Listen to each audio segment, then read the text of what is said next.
Hello and welcome to Foodie Friday. It's Life with Jane, and today we are going to be making some gnocchi, but we're not making it with potato or celeriac. We are making it with swede.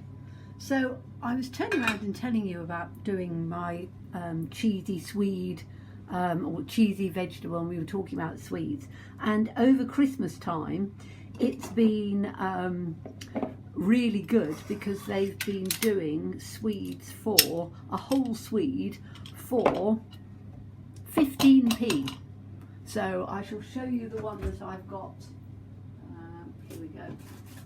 Because it's called rutabaga or something in America, but that's a swede, really sort of gnarly looking thing, but a whole swede like that was 15p. So I thought, right, I need to do something with this swede. So what I've done is I've just boiled it first. Let's get it. So I've boiled it first, and what we're going to do is we are going to just mash it. Now, you remember I was telling you about a ricer. Well, this is a ricer, and what it does is it allows the vegetables to go really fine. So you know, when I was mashing it before for the mash on top, it didn't work out very well because you always get lumps and things in. If you use a ricer like this, so you have to put it in and then it will squeeze out. It's got quite a bit of water in. Might pour some of that water out actually. And then you just squeeze it through. This is where I struggle because my hands aren't particularly strong, but you just literally rice it through like this. And as I say, it's not the easiest to get through, even though it was really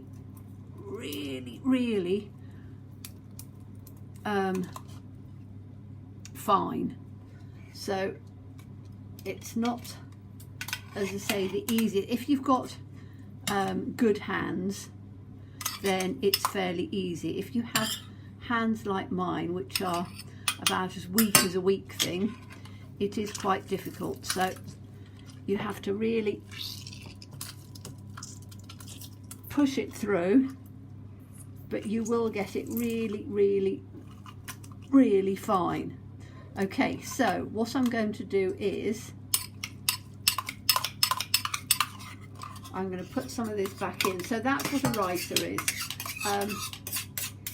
I do struggle with it, even with potatoes.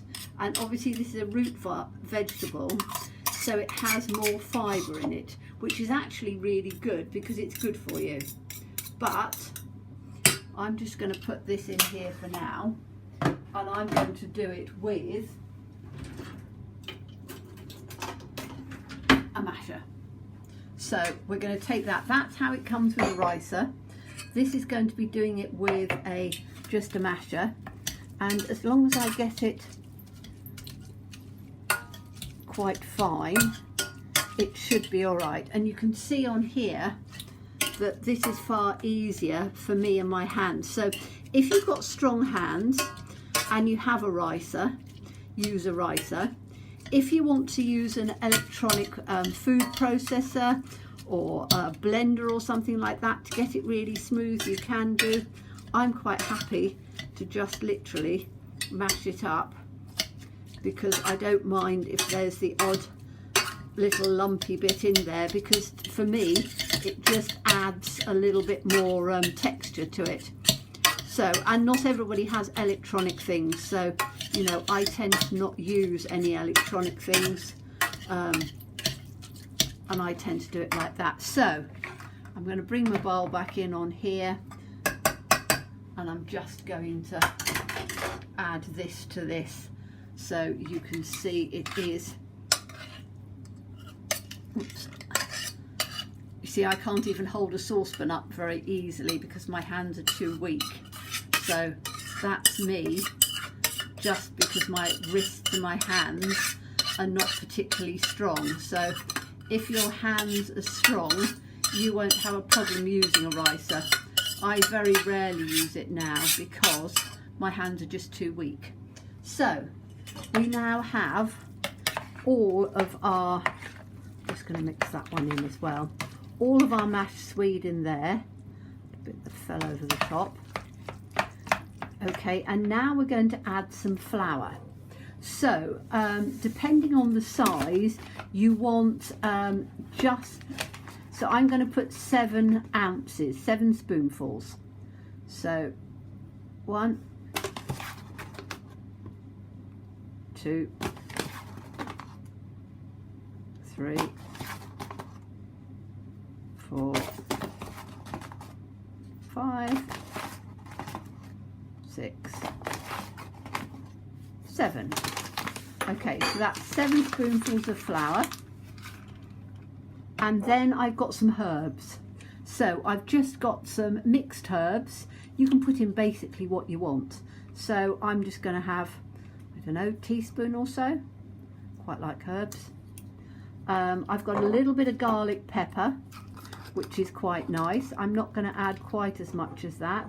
Now, how do I measure that? I tend to get a teaspoon and I will literally just scatter a couple. So I suppose it's probably half a teaspoon? No, quarter of a teaspoon. And then I've got, because I quite like the colour, I've got some smoked paprika. And this is really just to give more of a colour than anything. So I'm just going to, my spoon's not going to fit in there. Let's take it out, whoops. Take it out like this. And then I can put good old shake of smoked paprika in on there. So you can put whatever you want. I'm just doing that because I wanted to mix it up. And then you just mix it all in together. Now, you can add an egg if you want to bind it. Depends on the consistency. So you're literally just going to keep mixing it up.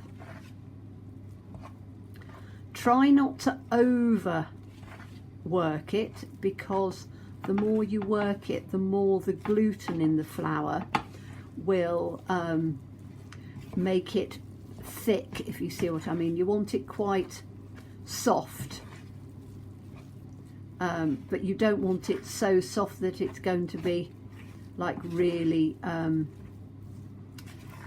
gluey. So you want it to be, as I say, a nice light doughy type texture, just like that.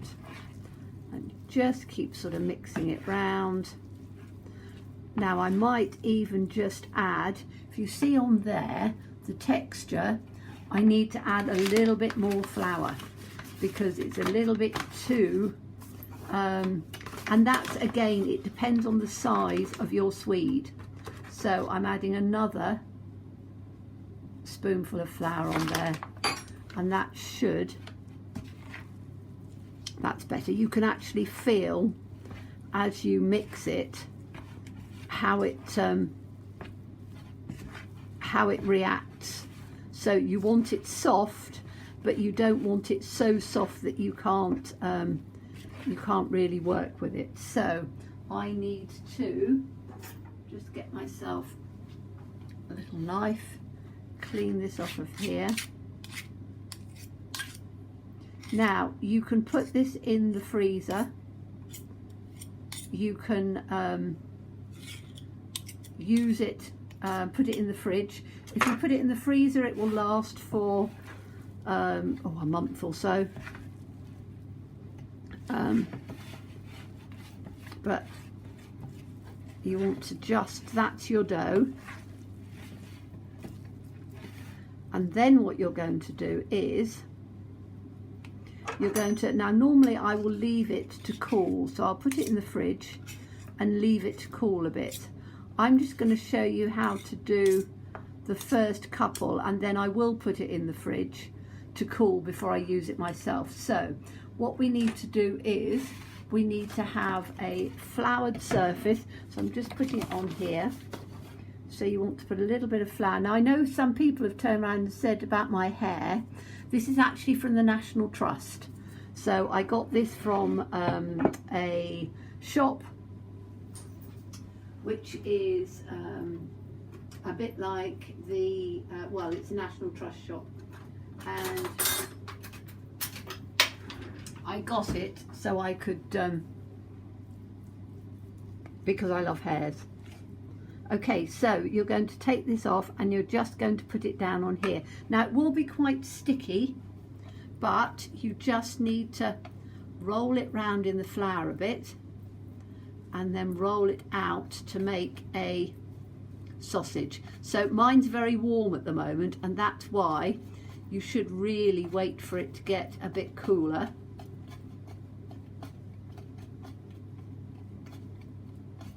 And then you're going to, once it's sort of about that size, so you'll make lots and lots and lots of these, and these are like little tiny pieces of pasta. So let me get a, I need to get a clean knife. And what you're going to do is you're just going to, I'm going to take that end off, you're just going to cut them into little pieces like that.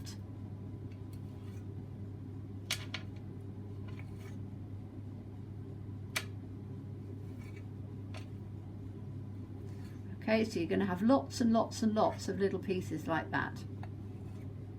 Okay, so just keep cutting them until you've got lots of tiny little pieces like that. Then you're going to get some boiling water, and you're going to pop them in the boiling water, and when they rise to the top, they're cooked. So I shall show you that part in a minute. Bear with me and we'll be back in a second. We're returning. I've done the gnocchi. So what we need to do now is literally to just drop them into some boiling water. So I'm literally just dropping them in, and as soon as they literally pop straight up to the top. So if you watch, they only take a couple of minutes. So you literally just put them in, do them in batches. So I'm just literally, can you see they're popping up? So once they're cooked, they will pop up to the top, and then as soon as they popped up to the top, you can just see them popping up. I hope you can see that. They literally go to the bottom and they'll suddenly float to the top, and as soon as they floated to the top, like you can see on here, so these ones have floated to the top, you then take them out and just put them on a plate with some greaseproof paper. I'm just going to do just a couple of more. There we go. So I need to take I'm just going to put them on this lid for the moment, but you can see how they're floating to the top. As soon as they float to the top, just take them out and put them on with a slotted spoon on the top to just drain. Okay, so you can see they literally just take a few seconds, put them onto the lid, and you've got these little round gnocchi. Okay, so the next bit I will show you when I've finished cooking all of these ones, and we'll go to the other. So I'm going to drain that on some tissue paper so that then there's not so much water in them, and we'll be back for the next part. Hello, so we're back. I have got some olive oil and some butter in the pan, and we are now going to take the gnocchi, and we're just going to put them in the pan. So we don't need a huge amount. All you need to do is to just put them in. Now mine are, some of them are beautifully shaped, some of them are just like splodgy shaped. Really doesn't matter. You can see in here, you know, I've got a whole pan full, and what I tend to do is I will fry them so that they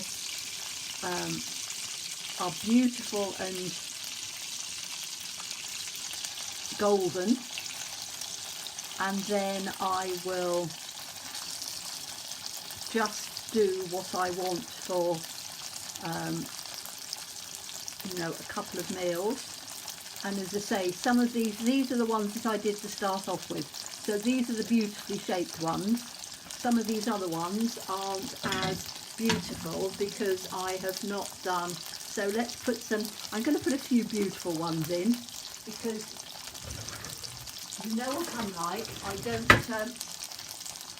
don't have them all beautiful. So these are the ones that I just sort of threw in at the end. These are the ones that are beautifully shaped. So let me take some of the beautifully shaped ones and we'll put a few of those in. So you can see when I shape them, some of them I shaped them beautifully, others, as I got further down, I didn't, and I've just literally done them in shapes like that. So all you do is you just fry them until they become lovely and golden, which will take a few minutes. And when they're beautifully golden, then you can add whatever sauce you want to it. So you can have it with a traditional sort of pasta sauce, you can have it with a cream sauce, you can have it with whatever you want. Use it as you would fresh pasta, and it makes a lovely, very inexpensive meal. And you've used a Swede, which, as I say, cost me 15p, which, as I say, is literally next to nothing. So if you think 15p plus, oh gracious, how much was the flour? 70p a bag, so it's not even a quarter. So 15, 20 plus, let's say 25p for the whole of this gnocchi. And I've got a pan full here, which I'm just going to let cook until it's lovely and golden brown. And then I've got all of these ones because I've cooked them. So I've then got all of those, and I've got these on the lid as well. So all of that for like 25p. So, you know, a great recipe. The Swede is very good for you as well because it's high in fibre, so it's great. And as I say, you know, then use it as you would pasta. So I hope you enjoyed that. As always, please stay safe and well. Please be kind, and look forward to seeing you again soon. Bye bye.